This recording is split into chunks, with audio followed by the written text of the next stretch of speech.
जो वचन, हम निर्गुण यार नीच अजान। हम निर्गुण यार नीच अजान। नानक तुम्हारी शरण पुरख भगवान।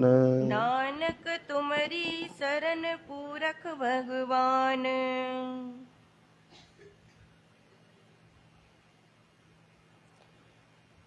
असां नीच अज्ञानी, हे प्रभु, हे परम पुरुष भगवान, असां तव्हांजे शरण आहियूं। असां निर्गुण यार, बिना गुणनि वारा, असां में कोई गुण कोन्हे, असां निर्गुण। नीच, असांजी करनी ॾाढी नीच आहे। हिते जात सां मतिलबु कोन्हे, मतां कोई सम्झे त भाई जात सां कोई नीच आहे, न। जात पात पूछे ना कोई, हरि को भजे सो हरि का होए। रविदास महाराज जी घट जात हुई, नामदेव महाराज के छीपा चवंदा हा, कबीर साहब जुलाहा हा। जात पात सां कोई मतिलबु कोन्हे।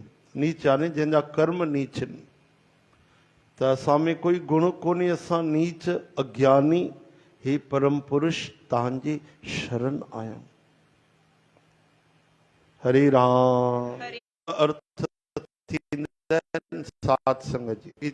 अगली तव्हां ॿुधंदव हाणे अष्टपदी, त खे निर्गुण चयो वियो आहे। ऐं हिते असां पाण खे चऊं था, सतगुरु चवनि था निर्गुण। इन जो अर्थ छा आहे? अगरि असांजे लाइ निर्गुण शब्द आहे त असां में कोई गुण कोन्हे, सुठो गुण कोन्हे। ऐं भॻवान खे जेको निर्गुण चयो वियो आहे, उहो छो चयो वियो आहे? यानी भगवान सतो रजो तमो, जिन में टई लोक ॿधल आहिनि, देवता तक इन में ॿधल आहिनि। इन्हनि जे द्वारा सृष्टि हली रही आहे। भगवान इन्हनि सभिनि खां न्यारा आहिनि। सात्विक, राजस, तामस। सत्य गुण में शुभ कर्म करे भी कॾहिं मान, कॾहिं जस, कॾहिं कीर्ति, कॾहिं उन सुठे गुण जो कॾहिं रस वठणु चाहे माण्हू, मौज करणु चाहे, त इहो सुख जो बंधन, अहंकार जो बंधन असांखे ॿधी छॾींदो आहे।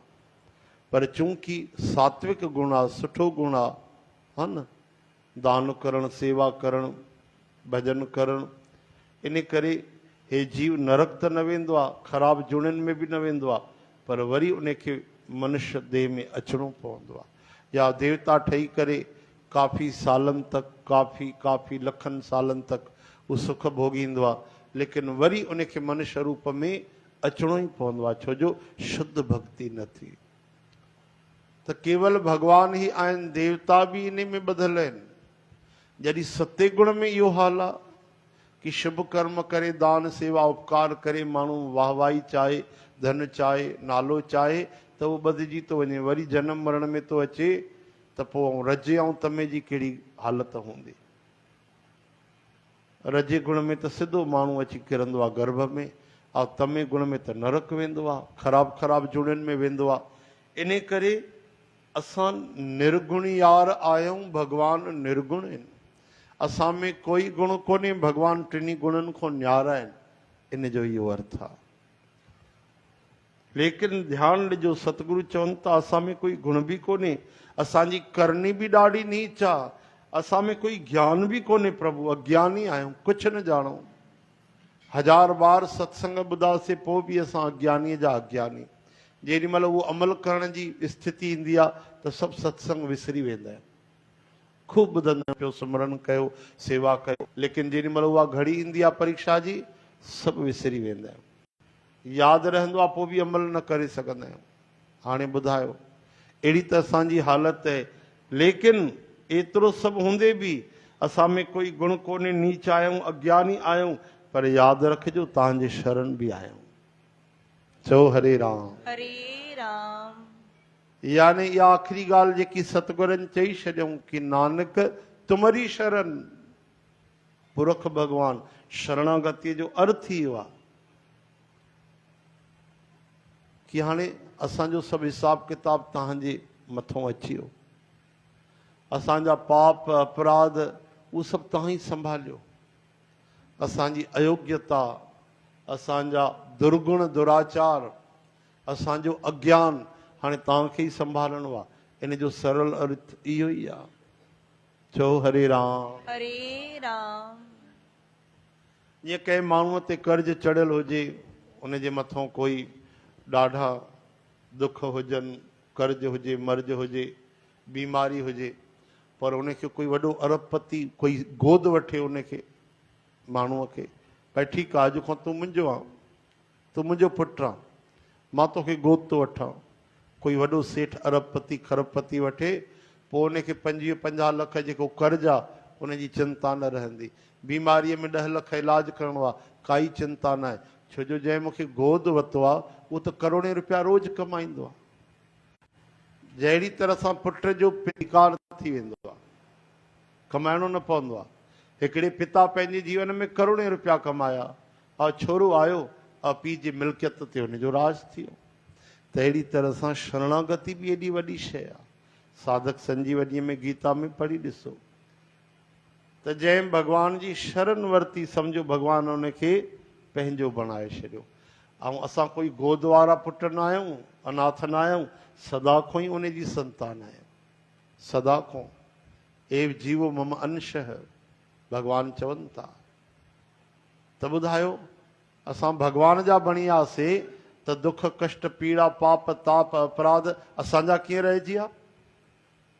अरे ॿार वञी नालीअ में किरी पए, मां जीअरी अथसि न, मां जे गोद में चढ़ी वेंदो त पोइ केॾो बि गंदो हुजे, माता जो ई कमु आहे उनखे सनानु पाणी कराए ऐं बिल्कुलु संवारे छॾे, गुल गुल करे छॾे। त अहिड़ी तरह सां शरणागति कोई मामूली न सम्झंदा कयो। हे जो बार बार भागवत कथा में ईंदो आहे, प्रभु तव्हांजे शरण आहियूं, त्राहि माम तव्हांजे शरण आहियूं, तव्हांखे प्रणाम आहे, तव्हांखे नमन आहे। हिन जो अर्थ छा आहे कि तव्हांजे शरण आहियूं, तव्हां संभालियो। हरे राम हरे राम। हरे कृष्ण हरे कृष्ण। हम निर्गुण यार नीच अजान, नानक तुमरी शरण पुरख भगवान। ऐं कंहिंजे शरण आहियूं, जेको परम पुरुष आहे, भगवान आहे, जंहिंजे मथे कोई न आहे।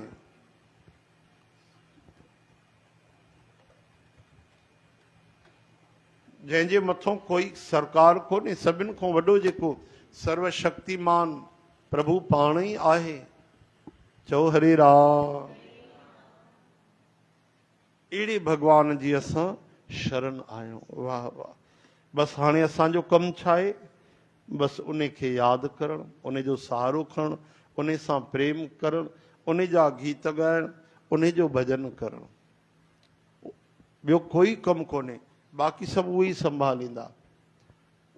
केॾा बार तव्हांखे ॿुधायो आहे, जर नाले शिकारी भॻवान खे बसि एतिरो चई छॾियो, तीर हयो भॻवान खे, चरण कमल में लॻो अची, प्रभु मां तव्हांजे शरण आहियां, हा मां पापी आहियां, अपराधी आहियां।